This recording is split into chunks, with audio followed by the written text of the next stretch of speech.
Hey, what's up, guys? Alive609 coming back at you here in the Lands of Zorro at our new area where things have been coming along. And I wanted to start the episode out by just giving you guys an update of what's new around here. Some work has been done. We've been going along strong. To start, I was surprised when I logged on, I had an allay here. Apparently, Draesuns has gone out and he found a pillager outpost, is what he told me, and he surprised me with a little gift. I have no idea how to use this little guy yet, but I will get around to it. But that's really cool, a new little 1.19 feature, so I'm really stoked about that. I've been doing a lot of grinding, trying to get some gear and stuff. I got myself my diamond going. I got the diamond tools, just trying to kind of get back to a state where it's not the crazy iron, everything taken forever type thing. So, yeah, TP's pretty much the same. Nothing new. Oh, gosh. Yeah. Yeah. Yeah. Woof. All right. I don't see any of his friends. So, that's good. I got a little communal fire pit going along here. Nothing simple. I'll detail up the area as things start to fill out. Don't really know what to do yet. I needed to make another area for smelting and stuff. So I took inspiration of a Native American, it's called like a pit house or like a clay pit house or something. So that's why it's majority of this little building is in the ground. And then it has the roof up top here with the mud bricks and spruce, which I think is a pretty good combo. It could be a little bit better, but I like it. Maybe oak is a little bit better. Not quite, though. Not quite. I like the darker tone. It is what it is. But boom shakalaka. Just a little area for us to do some furnace work, whether it be blast furnace or regular furnace. We've got some materials coming along in here. I'll detail up the walls a little bit, but I like the texturing and the color differences of the terracotta and the acacia. Just trying to mix things up. And I took some inspiration from Draesuns here. Got a little bit of glaze going. Got that little bit of glaze going, finally. I thought this was a nice little touch around the furnace zone. So, very small, very, very simple, nothing special, but it works. Again, I got the theme off some Native American buildings. That's what this big white chunk is right here. I'm gonna do more of like a living quarters and of sort of stacked Pueblo homes from the American Southwest. Fortunately, there's the Badlands nearby for me to farm up some terracotta and stuff. So boom shakalaka. This is not living here forever. Been farming up a bunch of wheat because I'm gonna need a lot of it for the packed mud. So I figured might as well make the area look a little bit nice, you know what I'm saying? Can't leave everything meh.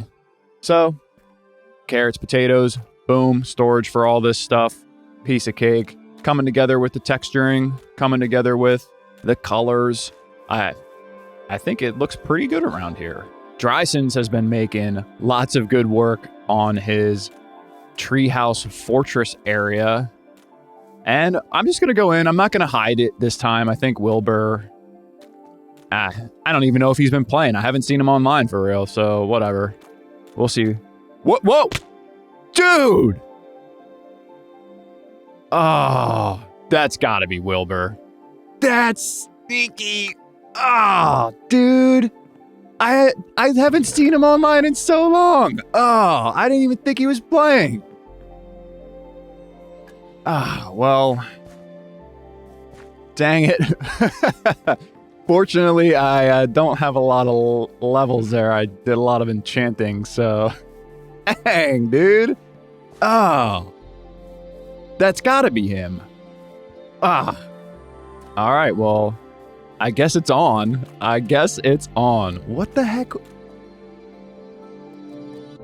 Oh my God, I got stalagmited. So wow. I guess he knows where we are. Oh man. Well, I'm glad he's playing. Oh man. Well, oh dude. Well, it's on, Willie. Old Willie Burburr. You're going down, dog. I just got to find out wherever the heck your base is to start, I suppose. But oh, dude, well, at least I got rid of the the involuntary, whatever, the bad omen or whatever the heck it's called. Oh, this sneaky, hopefully there's no more tricks around. I don't know. I can't really say for certain now. I'm pretty sketched out, so yikes. Okay, well, continuing on the tour, Draesuns' front door here. Well, let's see if anything new's up here. Oh, wow. Very nice. Just doing his little detailing game. Huh. I don't know what this is, but it looks interesting. Oh, very nice. I like the... God, he's really good with colors. Okay, he's got his bee farm going. Nice. Honeycomb, that's nice to know. Oh, this guy is just hanging free. Very cool. Nice. I actually might have to take advantage of that. I don't have that yet. Nothing new up here. Let's get the aerial view. Yeah, it's coming together. Oh, I'll show you guys that building in a second. That was a Draesuns edition. We're sleeping in your bed, buddy. And down we go, Continuing on down to the boo-da-ba-doo. Very nice. Okay, sweet. Yes, he has shown me this. Safe travels. Nice, very nice. Oh, it looks like he is captured in a lay in here as well. But this is our boating exit. Check this out. It's super cool. Boom. Boom shakalaka. The magic opening gate. And we're out into the river. Way cool. I don't think I'm going to do anything along this spot here now, because this is a perfect little entrance into the area. And it does the same thing this way. Boom. Gosh, that's so cool. I could do that over and over again. Down here is where I've decided to build a chute for the mud factory. That is going to probably be my next big project here to do, because as I was saying in the previous episode, we're going to need a lot of mud to do what I want to do around here. So might as well get started on it. Oh man, I still can't believe that sneaky. I'm gonna have to check the server logs to see if he logged on, because that would confirm it, because Draesuns wouldn't do that to me. But this is a little ceremonial burial pit that Draesuns built, and I actually really liked how he thought of this, because this was a very common thing for Native American cultures to have these sort of ceremonial burial pits, or sacrificial ceremony. I'm gonna go with ceremonial and not sacrificial, but who knows what this one could be. There's lots of heads around here. This might be a sacrificial pit, so oh boy. Anyway, yeah, it's really nice. I might do a little bit of detailing. I can always see little bits of touches and things that I can add there, like that little dirt block. A couple of these old dirt blocks, or maybe I don't. That's kind of looks cool. So yeah, that's pretty much the new stuff around the area here. Oh yeah, I'm going to make a quick cut. I'm gonna run to a zombie farm that I made. I found a spawner while investigating the mine shaft that Draesuns and I discovered on our mining adventure. And I figured we needed some sort of XP farm down here to get us going with the enchanting levels. So I figured I'd turn it into your basic spawner. So I'll jump down there to show you guys that real quick. Okay, guys, so here we are at the spawner. I know this doesn't look like it, but when we pop up here, and this isn't this isn't it. This is just a cave spider spawner. Here is the zombie spawner. I have the switch here to turn the lights on and off, which, as I'm fairly certain most of you will know, activates and deactivates the farm. Now, from here, I did the old trick where They all go down to the water chute and shoot about 23 blocks up, and then move over a couple blocks, and then drop 23 blocks to the killing chamber. So let me go show you guys that really quick. Did I fix this all up? Yeah. Let's give this guy an old switch off. Whoa, there they go. Prepare to die, clowns. And let's go. We just swing around this way. And boom, here's our killing chamber. Sometimes they get a little bit stuck right over there getting into the water chute. Multiple ones have to spawn in order to kind of push each other through. I might see what I can do about that, but 3 fell already. 4. Boom. There we go. I got to get back some of these levels from Wilburr's daggone death trap. But so I'll probably spend some time doing that. But I just wanted to give you guys the quick rundown of this. Now, one of the, I'm going to say, noob mistakes that I made was I had to kind of fill out some blocks here because when I was digging out the 9x9 space for the chamber, or the spawning chamber here, it came out into the mine shaft a little bit, so I kind of had to fill things in. And the noobish mistake that I made was I used the same deep slate blocks down here to kind of build out this chamber. And in hindsight, I should have used something different as to always indicate to me or others that, hey, like, this isn't naturally generated stuff.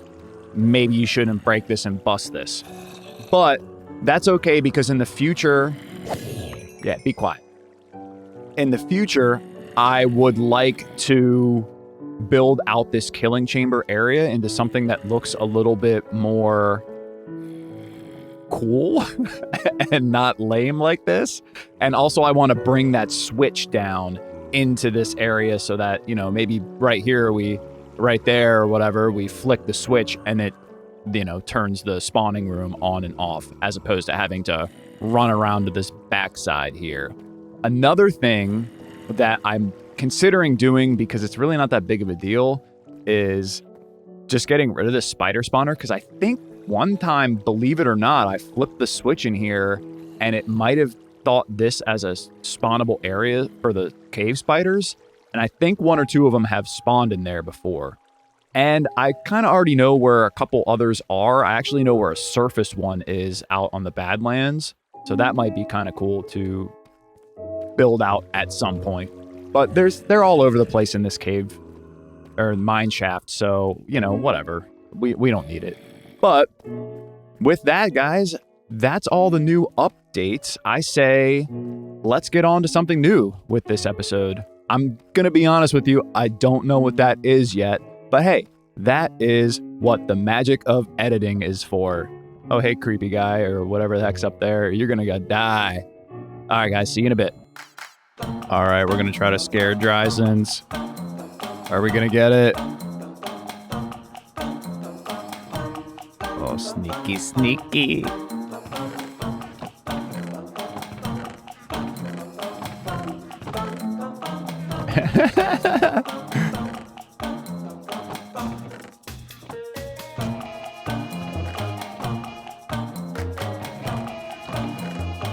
He's rummaging through the stuff.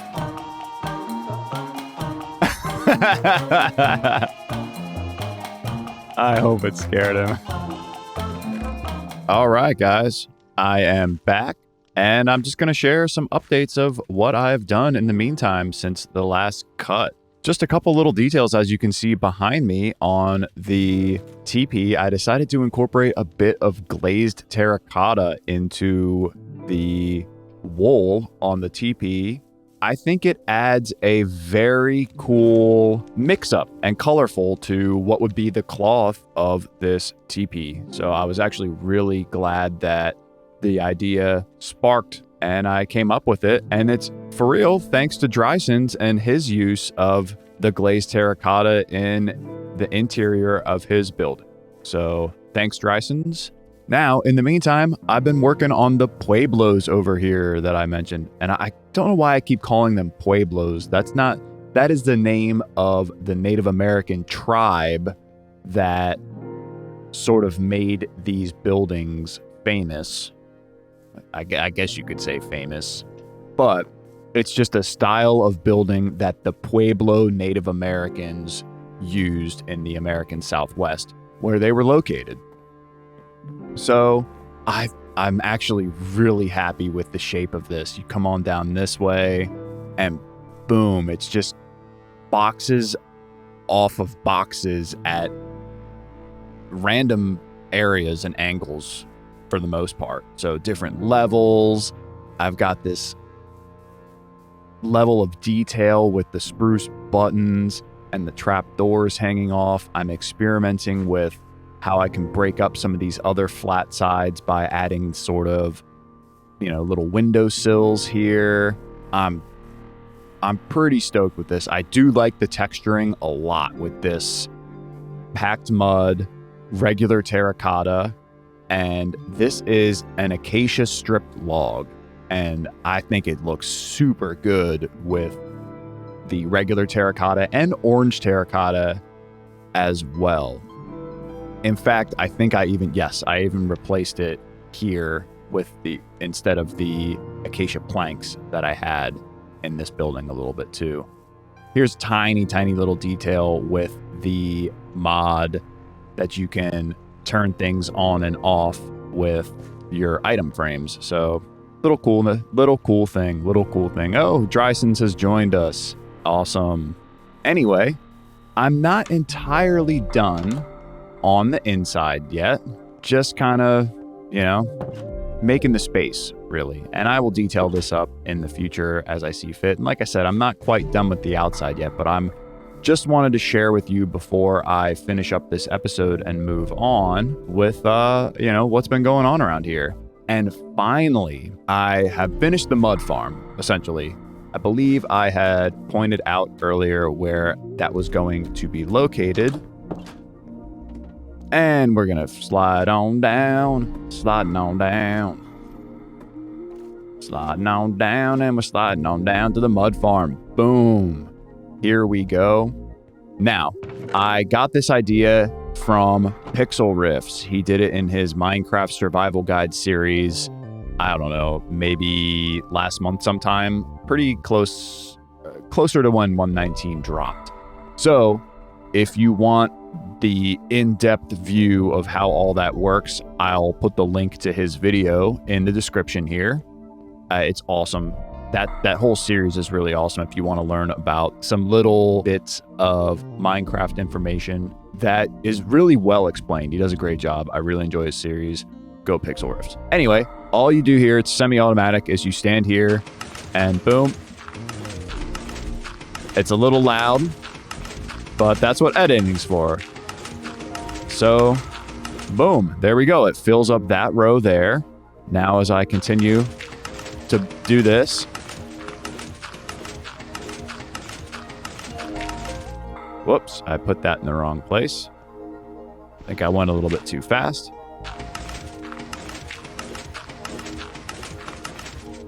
Boom, easy peasy. It just fills up all these rows until it gets to the last one here, and then you just use your shovel and break it all down. Super easy instead of just having to manually use the water bottles to convert that. That is just, it's not feasible, in my opinion, at all. Again, I'll link the video in the description, but I'll try to do my best for a little short summary because I'm trying to learn redstone a little bit better.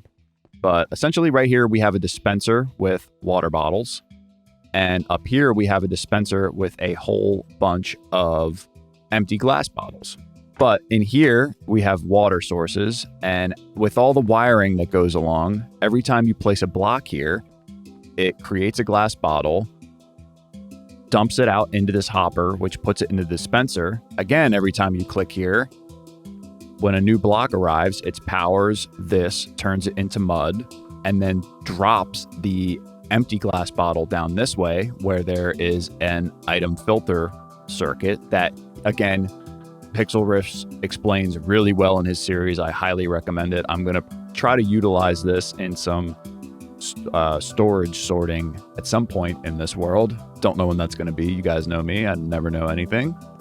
So yeah, and then this is a dropper chain that basically every time it moves along, the glass bottles move their way back up towards the dispenser here. So you never really have to refill it. Occasionally, because they kind of cluster here as they come in, you just have to redistribute the bottles a little bit through here. But I mean, that's still so much easier than individually taking a glass bottle and doing your thing there. And the line comes down here. When it reaches the piston push limit at this block, it then pushes down this way. And as they come along this way, every time one of these walls changes shape, it fires off the pistons and moves them down the line like you guys were seeing earlier. So pretty simple. I'm sure I botched that explanation again. Dude does it much better than me. He's frankly awesome, way cooler than me, and you guys should be watching him and not me. So yeah. Anyway, I think I'm gonna leave it up here for the episode. I think I got about 20-25 minutes or so. I don't know, maybe that. It's been a while since I looked at my Premiere Pro session. So anyway, guys, I'm going to continue building. I'm going to continue detailing. I'm going to continue figuring out. Wilburrr, it's on, buddy. War has started. I got gored by a stalagmite or stalactite or whichever one it is. And I got to track him down. One of these episodes, I got to go on the hunt and find out where he is and sneaky low key him down. So, all right, guys, with that, I'll catch you in the next one and have a good day or night. Bye.